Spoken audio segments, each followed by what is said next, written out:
नमस्कार, मी प्रतीक्षा. आवाज इंडिया मराठीमध्ये आपल्या सर्वांचं स्वागत. तर एक नजर टाकूया आजच्या ठळक घडामोडींवर. मनसे प्रमुख राज ठाकरे यांनी आज अनेक वर्षांनी शिवसेना पक्षप्रमुख उद्धव ठाकरे यांच्या वाढदिवसाच्या निमित्ताने मातोश्रीवर पाऊल ठेवलं. राज ठाकरे यांनी मातोश्रीवर जाणं हे आगामी राजकारणाच्या दृष्टीने अत्यंत महत्त्वाचं मानलं जातंय. राज ठाकरे येताच उद्धव ठाकरे यांनी त्यांची गळाभेट घेतली. हे दृश्य पाहून उपस्थित कार्यकर्त्यांनी एकच जल्लोष केला. राज ठाकरे यांनी उद्धव ठाकरे यांना गुलाबाचा पुष्पगुच्छ भेट म्हणून दिलाय. तर मातोश्रीवर उभारण्यात आलेल्या स्टेजवर राज ठाकरे आणि उद्धव ठाकरे यांनी उभे राहून कार्यकर्त्यांना अभिवादन केलं. उद्धव ठाकरेंनी राज ठाकरेंच्या भेटीवर पत्रकार परिषदेत बोलताना म्हटलंय की भेटीमुळे आनंद द्विगुणित झालाय. नुसता द्विगुणित नाही तर कित्येक पटीने गुणित झालाय. त्यामुळे नक्कीच पुढचा सर्व काळ हा चांगला होईल. आम्ही अनेक वर्षांनी भेटलो. ज्या घरात वाढलो तिथे भेटलो. ज्यांनी आम्हाला वाढवलं त्यांच्या खोलीत गेलो. आज बऱ्याच वर्षाने राजने घरी येऊन शुभेच्छा दिल्या. आपल्या भाषेत द्विगुणित शब्द आहे, पण त्यापेक्षा कित्येक पटीने हा आनंद मोठा आहे, असंही उद्धव ठाकरेंनी यावेळी म्हटलंय. अरे हे आता ह्याच्यामध्ये बातमी काय मला सांगा ना. आम्ही अनेक वर्षानंतर दोन भाऊ एकत्र भेटलो. एका घरामध्ये जिथे आम्ही वाढलो तिथे एकत्र भेटलो. ज्यांनी आम्हाला वाढवलं त्यांच्या खोलीमध्ये गेलो. याच्यात बातमी काय?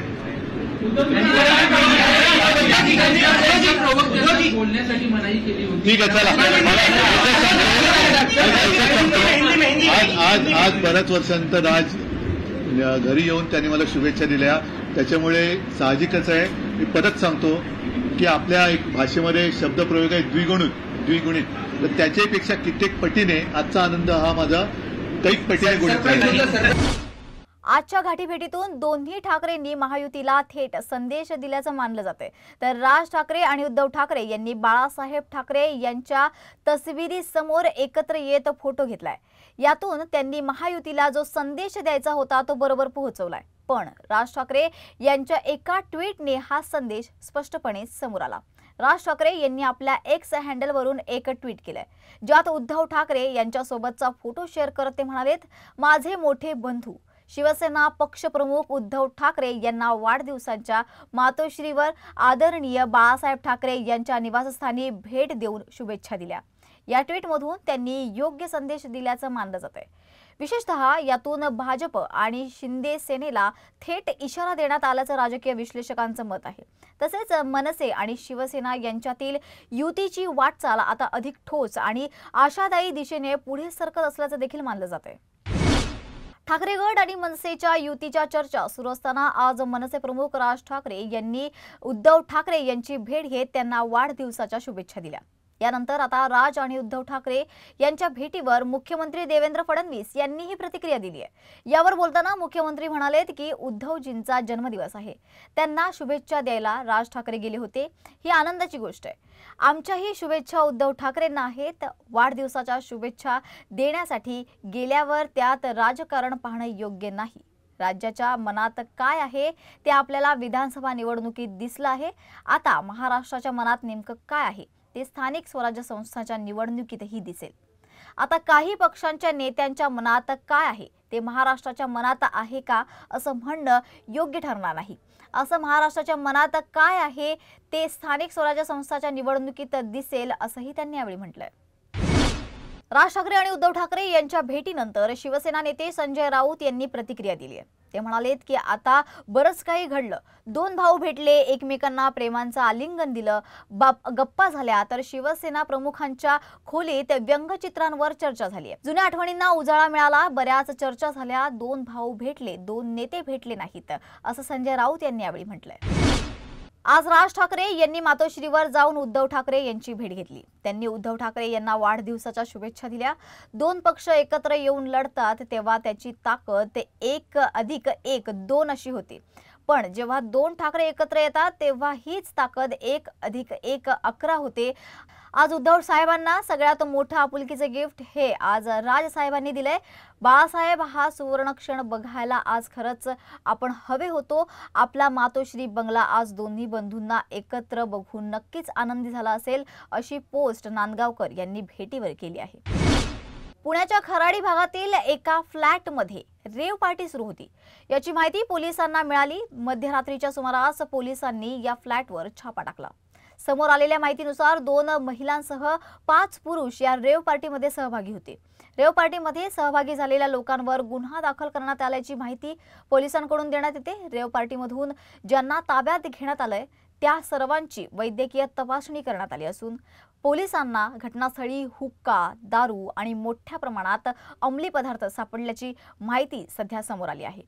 तर छापेमारीत ताब्यात घेतल्यावर गुन्हे दाखल करण्यात आले आहेत। तपास पूर्ण झाल्यानंतर अधिकृत माहिती देण्यात येईल। रेव पार्टी संदर्भात पुढील कारवाई सुरू आहे अशी माहिती यावेळी पुणे पोलिसांच्या वतीने देण्यात आली आहे।